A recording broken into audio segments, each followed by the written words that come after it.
has the answer to all human questions. Faith has the answer to all human questions. Faith has the key to every door you want to see opened. Faith has the cure to every disease that may come on your life. Faith has the victory in every battle that you may ever be confronted with. As far as God is concerned, it is to every man according to his faith. And the stronghold of faith is access to the voice of God. You can't hear him and doubt him. You can't hear him and not believe him. You can't hear him and not get results. The voice of God will always generate testimonies any day, anytime, anywhere. The Bible said, and in his temple doth everyone speak of his glory. In his temple, everyone speaks of his glory. Today, I've seen God. The Bible said, and the word became flesh and dwelt among us. I've seen God in practically all areas of life. I've seen God move in some strange ways, because we are in the strange days of the church. These last days are strange days. Things never heard of are beginning to happen. And I believe we are all here today. Between now and the next convention, some things will be taking place in your life that if you were told yourself, you will not believe it. We are in the strangest days of the church. Some fellow went in for a job, and as he sat down at the interview panel, they said, hey, we have hired you. You are already employed. Join us on the panel. He went in for an interview for a job. They hired him right there and asked him to join them on the panel. He became a boss right there. We are in the strange days of the church. And all we need is to be able to pick on this frequency. Walking with God. Yes. Walking with God. Walking with God. We are serving a faithful God. Our God is no fake. We're serving a faithful God. His presence will always make the difference. His voice will always put you on top of life situations. God is real and God is here. God is real and God is here. God is real and God is here. God is real and God is here. God is real and God is here. God is real and God is here. Whatever he says, that is what he will do. God is not a joker. He means what he says, and he says what he means. Whatever he says to you, that is exactly what he does. Tonight I pray that whatever thing might be stopping your access to the voice of God be broken down forever.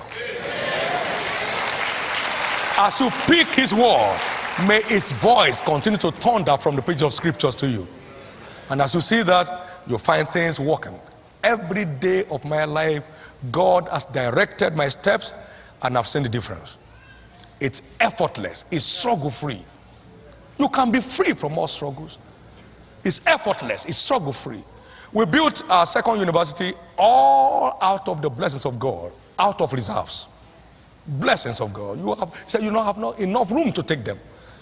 Out of reserves. No noise, no nothing. You just find the buildings rising. A whole campus of 1,400 acres of property. All road networks, water, power, everything in place. Staff housing, everybody together. It's humbling. And that's when God speaks. You can be sure what happens next. When God speaks, you can be sure of what happens next. My prayer tonight is this. If it's working in Nigeria, if it's working in Africa, it will work anywhere else. It will work anywhere else. It will work anywhere. If it's working out there, it will work anywhere else. If I were you, therefore, Lord, show me what you have shown that man. If you want to get the kind of result he's getting, just God, show me what you have shown that man. And then he shows it to you. He speaks to you, and then you are up on the same frequency. I knew that wherever Brother Copeland was going, I was going there. I knew that. 1982, I encountered him, and I knew that. I knew I was going to wherever I was going. Today in Lagos, we have our own hangar at the airport. Built debt-free, struggle-free, strategically located. Strategically located. All by the blessings of God. Today we have close to about 30 secondary schools across the nation. Most of them are boarding schools, and about 90 primary schools spread across the nation. All by the blessings of God. I can tell you this, just one word from God will bring the star in you out. Now the Bible said the Lord sent a word into Jacob, and it lighted upon Israel. We are not asking you to give so the church can be blessed. We're asking you to give so you can be blessed. Yes. The church is a blessed body. He said, the glory of this little house shall be greater than the former. The silver is mine and the gold is mine, said the Lord. You are not given as a sponsor. You are given as a privileged covenant child. You are too small to sponsor the kingdom. You are too small to sponsor the kingdom. Because God's project is according to God's size. You can't measure up. You are too small to be a kingdom sponsor. No. Don't ever mistake yourself as a sponsor. Our mission has no sponsor. The silver is mine and the gold is mine, said the Lord. But we get blessed along as he carries out his project on the earth by committing ourselves to it. I knew giving was the way up, and I committed myself to it by covenant. And bless God, I'm not done. I'm up. Yes. Some fellow said, okay, I was worth $150 million. I said, that's an insult. $150 million, that's an insult.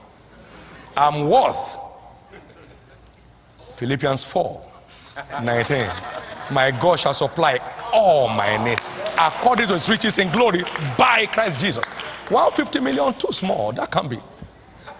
That can be. He said, you shall lay up gold as dust. Is that 150 million? No.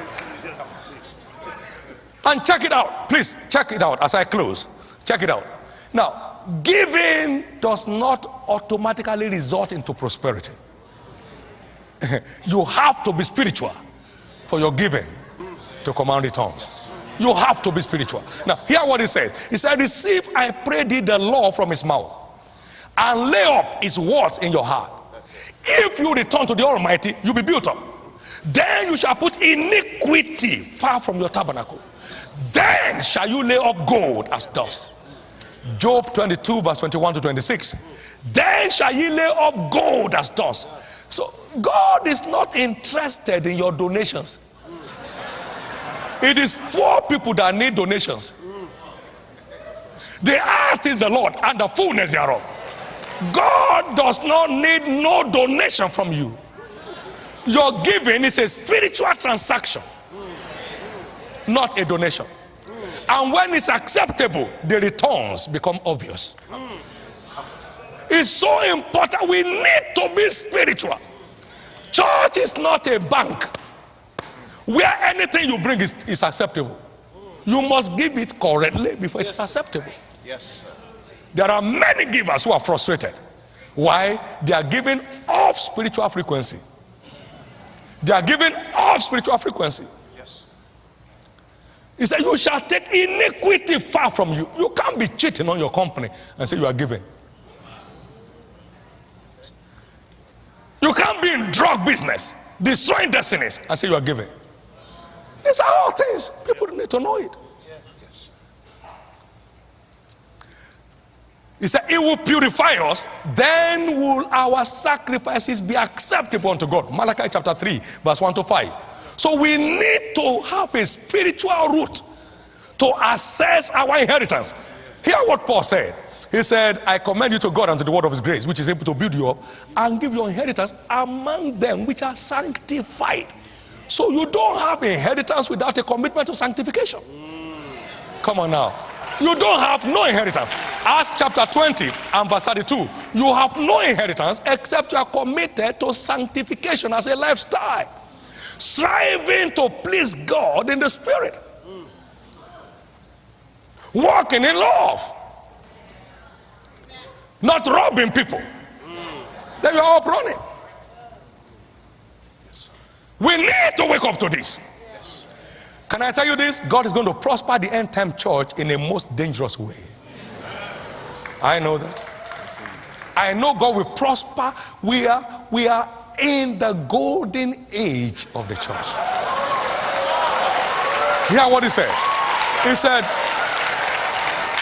who among you saw the glory of this house in its first estate? How do you see it now? Is it not as compared to nothing? But I tell you, the glory of this little house shall be greater than the former. The silver is mine, and the gold is mine, said the Lord. Haggai chapter 2, verse 3 to 9.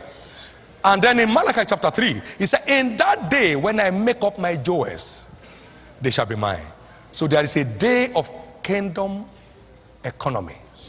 There is a day of divine economy.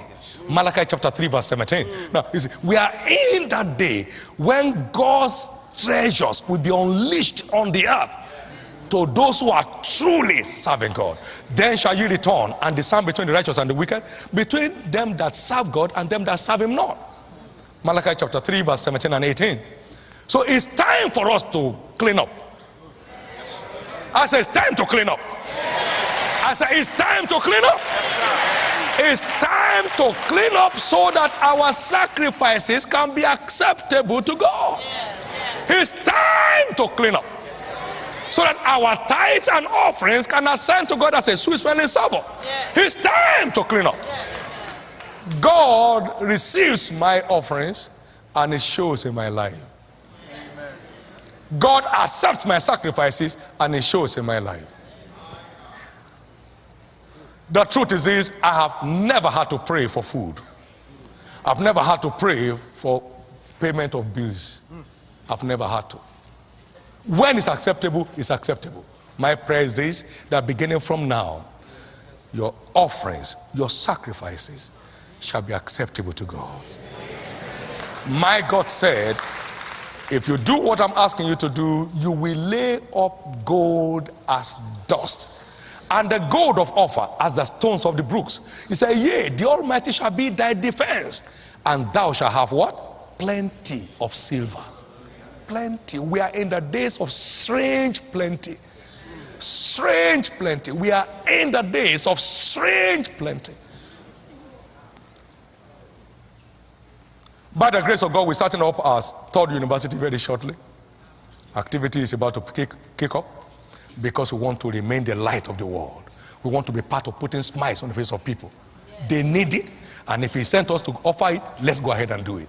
And it's never failed once. Some strange things will happen by your hands between now and the next year convention. Individuals here, companies here, corporations here, God is going to visit you with very strange favor. Very strange favor. Just stay committed to God. Stay committed to the demands of the kingdom. Get excited. You're running an individual race. Get excited about it. And very shortly, it will be clear those who are serving God and those who are not serving him. This is your hour. This is your hour. This is your hour. God is busy decorating the church right now. God is beautifying the church right now. And you will never be left behind. You will never be left behind. You will never be left behind. Come on, give the Lord a big hand of praise.